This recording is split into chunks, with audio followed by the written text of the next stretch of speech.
and welcome to my world. Today I have another recent video game pickups video for you. So we'll get started first with some digital games that I bought. First was Resident Evil 3 Nemesis on the PlayStation 3. Again, I still can't record game footage for the PS3 yet, so no footage of that game. It was one of my favourite Resident Evil games growing up, so very happy to be able to own it for an extraordinarily cheap price on the PS3, because buying the original for the PS1 can cost quite a lot of money.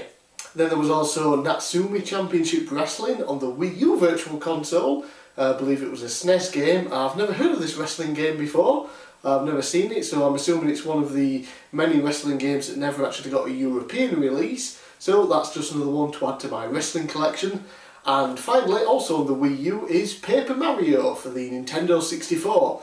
Now, I did already buy this on the Wii Virtual Console, so I was able to get a very good discount on the Wii U. Something I enjoy what Nintendo do there. If you actually bought it on the Wii and transferred it over, you get a discount from the Wii U version. And of course, you may think, why are you buying the same game twice when you can already play it on the Wii U? It's just so I can play it on the Wii U, you know, without having to mess about getting out a Wii controller and going into the Wii mode and all that. I could just play it on the gamepad. So those are the digital games that I got recently. So we'll start off first with the big purchase that I bought, and that is this, the Sony PSP. I've been after one of these for only about a month and a half now. It was after watching the Metal Jesus channel.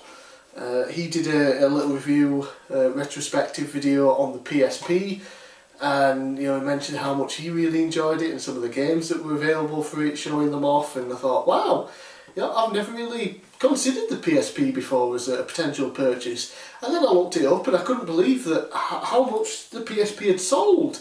I mean, this sold, I believe, on Wikipedia it claims that it sold over 70 million units. So, you know, that's pretty huge. I believe that's more than, you know, the likes of the original Game Boy, for example. So, you know, it's up there in terms of handhelds. As far as games go for it, I didn't really know what was available, and it's only after I started deciding, ooh, I might actually want to buy one of these, that I looked into it and discovered there's a lot for this system that I want. Took me a little bit longer than I hoped to actually buy one, because obviously I was looking for a good offer on eBay and the like, and I was after the 3000 version. Now, of course, with most consoles and handhelds these days, they released numerous revisions of it. And the 3000 has a slightly better screen, improved memory I believe, so games load faster, as well as a nice little port on the bottom where you can hook it up to your TV. So, I finally bought one, all boxed, everything with it, and here it is. And it's a fantastic little system, I love it. I've only had it for about 3 weeks now, and I love it. The screen quality is tremendous, it really is, especially considering that this is, you know, the first attempt that Sony made at a handheld, and the Vita has since come out. This still holds up as a fantastic screen. Controls all feel great, shoulder buttons. The one little analog stick thing, it feels really good. Of course, it is missing another one which can affect certain games, and of course there are only 2 shoulder buttons rather than 4. But mostly the games for the system make use of what is actually here rather than what isn't. The little thing down here is where you actually plug in you can plug in a component cable to hook it up to the TV, so I was able to do that to record some game footage for this video. Of course, the little UMD discs go in the back here and slot in. The only one slight issue I've had with it so far is the power switch being here, and you just flick it up to turn the power on and up again to turn it off, and sometimes when I've been playing I've accidentally knocked it and turned off my game, which is a little bit annoying. Okay, let's just take a quick look at the actual discs that the PSP takes, and of course the Sony's own UMD disc, a little mini disc, and it holds about 1.5 gigabyte of data, I think, maybe it's only 1.2, something like that, which obviously is more than a normal CD. And what I really like about it is the cases that come in, rather than it actually just being a small disc like, for example, the GameCube. It's a small disc and it comes in a little plastic container thing, and then a small hole there to read the disc, which means that actually scratching and damaging the disc is a hell of a lot more difficult to do because it's encased in this. And I think that's a really good idea. I really like these little discs. I think they're pretty cool. I wouldn't mind, in future consoles, proper, Blu-ray discs or whatever the format they go to next, have little cases around them like this to put in. It'd help protect the discs from stopping them getting scratches easy and probably makes them last a lot longer. So, aside from the fact that it only holds 1.5 GB data, which these days obviously is nothing, these are really good. Another thing that attracted me to actually buying the PSP, not only did it have a ton of games that I actually wanted to play on it, but they are all cheap as hell to get second hand. It is insane. You can buy some of the best games on the system for like £2 and £3 each. It's crazy. So I of course bought a couple to start off my collection. Firstly, the Simpsons game. This actually just came with the PSP. There's no box or manual with it, so that's that. But like I said, luckily the plastic case will protect it, so that's okay. Then I have Daxter, which is obviously the spin-off of Jack and Daxter. Now Daxter gets his own game, so that's pretty cool. That's how it looks inside. I've only played a bit of it so far. It seems pretty fun, a little 3D platformer style game. That's my kind of thing, so very happy with that.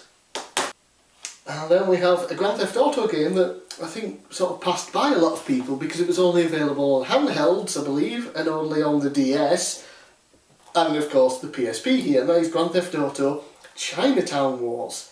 What I really like about this is that it goes back to the old style of the original Grand Theft Auto games, the over-the-top view. It's not 3D, although you can get Vice City and Liberty City Stories games on the PSP, which are obviously 3D. This goes back to the old 2D over-the-top style from the original PlayStation games, and then has its own little unique look with the cell shading art. And so far I've really enjoyed playing it. It really reminds me of the original games, and it's a lot of fun. And it's a shame that a lot of people missed out on it because either they didn't have a DS or a PSP or just didn't bother getting it at all. Next we have the most expensive game that I bought for the PSP so far, and based on all the other games that I already know that I want to get in the future, this might very well end up being the most expensive game I ever have for the PSP, and that is The Legend of Heroes Trails in the Sky, and this cost me £10. Pre-owned obviously, and it's of course a Japanese RPG. It's based on I believe a series called The Legend of Heroes. I believe there was some more. It's also available on the PS, is it available on the PS3 maybe? It's also available on the PC, I know that for sure. I've played about 4 hours of this so far and I've only done the prologue. So, pretty huge game probably, and one that I absolutely cannot wait to really dive into and explore more. Then we have a Dragon Ball Z game, Dragon Ball Z Shin Budokai, which is sort of similar to the Budokai Tenkaichi series that we saw on PS2 and Wii and things like that. The controls are pretty okay for the most part. I do find it a bit difficult sometimes to dodge. It doesn't seem to work as well. But aside from that, it's a fun game. I do quite like the story mode on it. It focuses on just one thing, which is the 9th Dragon Ball Z movie, the one with Fusion Reborn. I think it was called the one with Janemba. It was on the front cover there. It focuses just on that, which you might think, a full story mode on just that. What it does is it basically takes a lot of liberties with the actual story. You get the basicness of, all the evil turns into Janemba, Hell, and Earth, and the living world and the dead world are all merged together, and old enemies come back, and it really stretches it out. But on top of that, every single chapter you have multiple different paths you can take. They'll all eventually end up at the same place, with the exception of the last one. And you just follow different characters, so you might get the option to go with Gotenks to go fight Frieza, or you'll stay with Gohan and fight Cell, just for example. And then obviously you can go back and redo the fight and then choose the other option, which is what I did to complete it. So you get a decent amount of story mode out of it just based on that, but it would have been nice if it was longer and focused on something other than just the one thing. But aside from that though, there's not really much replayability. Battle modes kind of get boring after a while. There's not that many characters. Like I said, the story mode is really short. There's no real replayability value to it at all. And you earn Zenny, obviously the money from Dragon Ball Z, and you can buy things, but they're for like profile cards for going online, which I'm obviously not going to bother doing. I doubt there's anyone playing it still anymore, so it was good for the price. But there is another one, I believe, called Another Road, a sequel, as well as a tag team one, which I want to pick up at a future date. So definitely want to get hold of those, because it's Dragon Ball Z and they are at least fun games still. Next up, one of my favourite games for the system so far. It's a game that I already own on the PlayStation 2, and it is WWE SmackDown vs Raw 2006. And wow, I am so amazed by the fact that this game is available on the PSP on this small disc that, you know, holds a third of the data of a DVD disc. Pretty much everything is still in this game with the exception of commentary.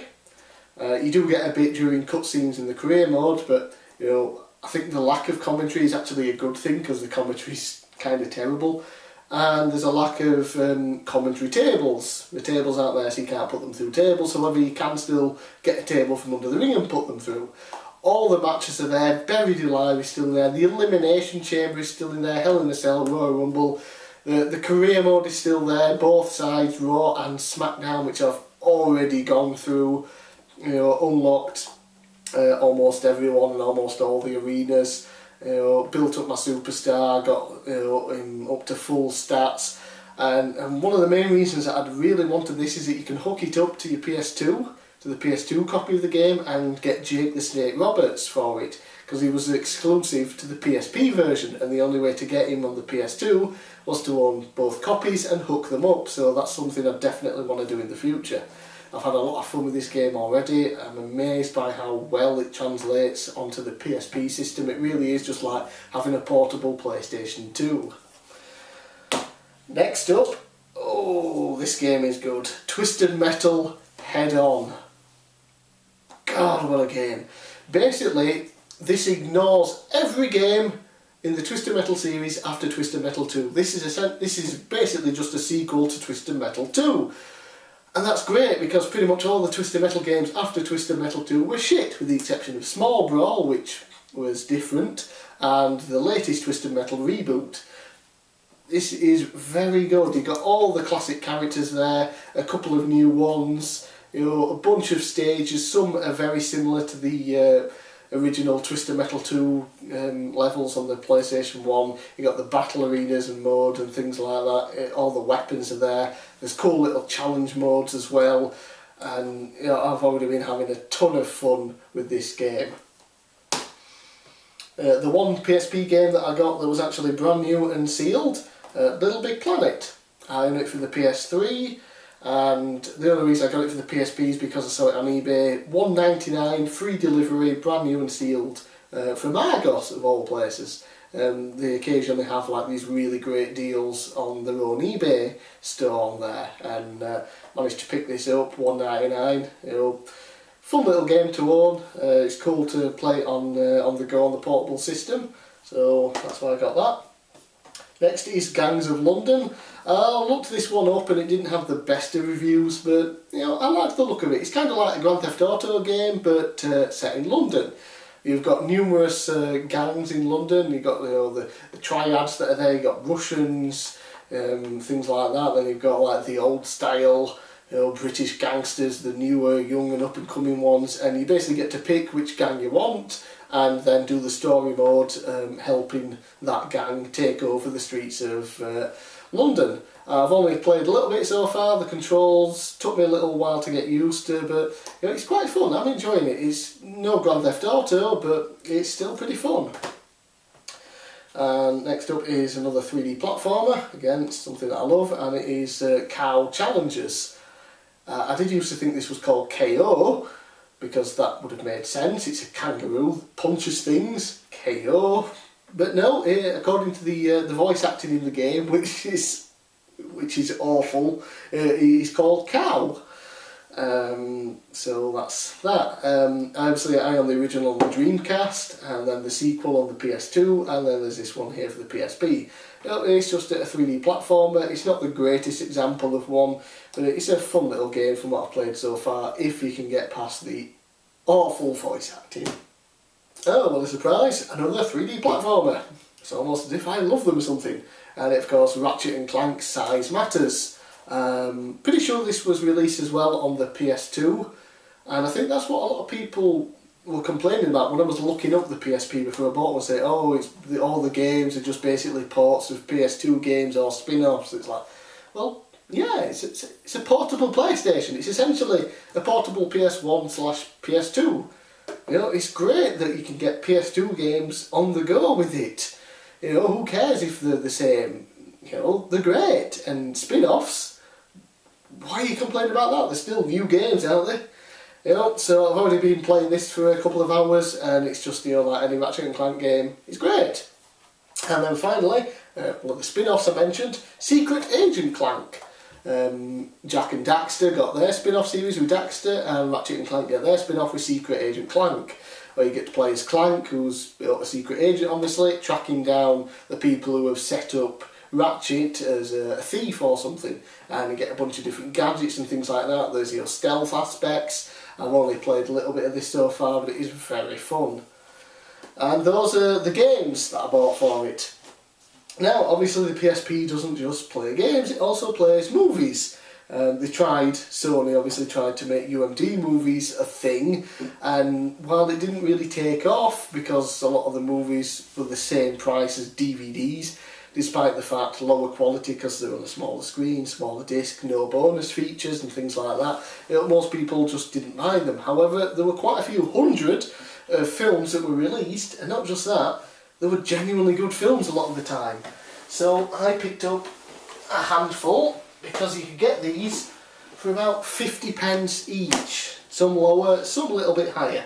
The first one I bought is one of the most underrated comic book movies in my opinion, The Punisher. The one from 2004 starring Thomas Jane and John Travolta. I've actually just been watching that recently. That was the disc that was already in that I was looking at. Yeah, it's just got the film in, there's no special features or anything. It's not even the extended edition, which kind of disappointed about, but it was never released over here anyway, the extended version. I had to import it from America. But still, the original film is still very good. The only complaint I have is that the sound on this is low as hell. It was the first one I bought, so I assume maybe, the sound's probably not very good on the movies, but turns out it's just certain ones, so... great film, great quality screen to watch it on, but this one is sort of a headphones film. Next up, American Pie Ultimate Edition. It's the first American Pie film, fantastic film, really funny. Again, no special features or anything, you just get the film. But, you know, cheap and good. Another great film, Donnie Brasco, fantastic to own. They also released a number of wrestling DVDs. First up we have Bret the Hitman Hart, the best there is, the best there was, the best there ever will be. No bonus features, matches or anything, just the documentary. The documentary is like 2 hours, so you do get the full thing on there. Another one, the Monday Night Wars, again another documentary. This one was a bit shorter, so you also get 2 matches and 2 segments that were actually on the DVD as well. So that's pretty cool. WrestleMania 24. This is probably the only WrestleMania that was released on this. I'm not too sure on that, but it's actually a 2 UMD set, so it can fit the whole thing on because it's like a 4-hour event. And you do get the special feature, which was the 24-man Battle Royal on the pre-show. And it was just pretty cool to own WrestleMania on UMD. I now own it on UMD, DVD and Blu-ray. Another great film, the original Terminator. That's very cool to own on this as well. Back to wrestling, Rob Van Dam, One of a Kind. Doesn't have the documentary, it's just a bunch of matches, but you do get 1, 2, 3, 4, 5, 6, 7 matches on there. And the one I'm most happy to have on this is the Invasion match against Jeff Hardy. Tombstone, History of the Undertaker. The DVD is one of my all-time favourite wrestling DVDs ever. The UMD is disappointing as hell. The DVD was 3 discs, tons of matches. The UMD, 4 matches, 1 disc, that's it. And you get a couple of good matches. You get the Mankind Hell in a Cell, obviously. You get the WrestleMania match against Kane, the first one. And then you get Fully Loaded against Steve Austin in '99, which I think was it the First Blood match, that one? And then you also get the mediocre match against Hogan, but it's when he wins the title. But I would have preferred if this was, you know, like WrestleMania where you had multiple discs and they could have got much more on. I can't imagine how awesome this set would have been if we got the first Hell in a Cell on it. Next up, again another wrestling one, you get the self-destruction of the Ultimate Warrior, and this one you get the full documentary as well as 3 matches. One of the matches is the title for title match at WrestleMania against Hulk Hogan, which is one of his best matches, so it's pretty cool to have. And finally, a DVD that after he went crazy, killed himself and his family, went up in price, and it is Hard Knocks, the Chris Benoit story. Despite everything, the documentary is very good. I do own it on DVD as well, so it's pretty cool again to own it on this format.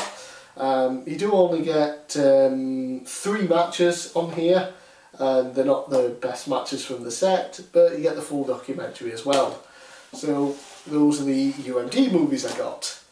Actually got the same amount.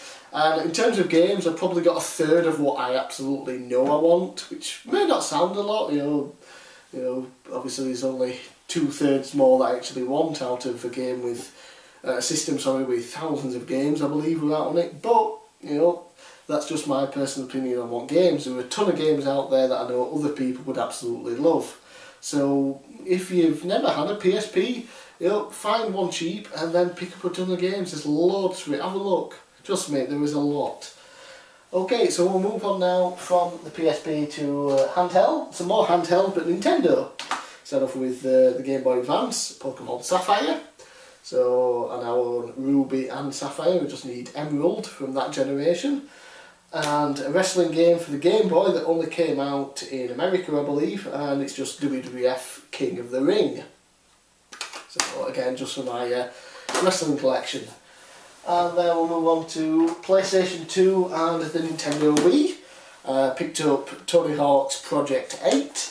I've never played this one. I've never played any of the Tony Hawk's games after Tony Hawk's 4, but I figured, you know, I've recently just got hold of, you know, 2, 3 and 4 again, so with the upcoming Tony Hawk's Pro Skate 5, I figured I'd check out some of the other ones. So it was only £1, as you can see, so picked it up, why not? Another game I picked up for £1. I'm a fan of the film, despite what some people say, Van Helsing. The game looks kind of fun. I've not played it yet, but you know, again, it was only £1, so I figured, why not? And finally, for the Nintendo Wii, Super Smash Bros. Brawl. I never really got a chance to play this when it first came out, so finally picked it up, got hold of it relatively cheap because it can go for a bit more being a Nintendo game. They always, the Nintendo published games always tend to go for more than the average game on systems. So I finally picked it up since I can't currently afford the latest one. So finally going to see if people hate this because it's a bad game or they hate it because it's simply not melee. We'll find out. And finally, the Super Nintendo. I picked up this wonderful little universal adapter for the Super Nintendo. Got an absolute bargain on Facebook, of all places. £20 for this, which, as you know, you put it into your Super Nintendo and it will convert your Super Nintendo into a basically region-free console. What you do is you put a PAL game in the back, and then on the top here you put the game that you want to play, and it will, you know, make the system think that you're playing a PAL game still. And the games that I got with it for £20 were Street Fighter 2. So, for example, that will go in there. It's pretty cool. Super Smash TV, which is one hell of a game. So happy with that purchase. Both of those are American cards, and then a Japanese card, Batman Returns, which is fantastic because it's actually in English. You know, there were no cutscenes or anything like that. There's just bits of text here and there, and it's all in English. And it's just a side-scrolling beat 'em up, and it is a great game. So I'm very happy with the purchase that I made there. £20 for the adapter and 3 games, and of course that now means I can play NTSC and Japanese games on my Super Nintendo.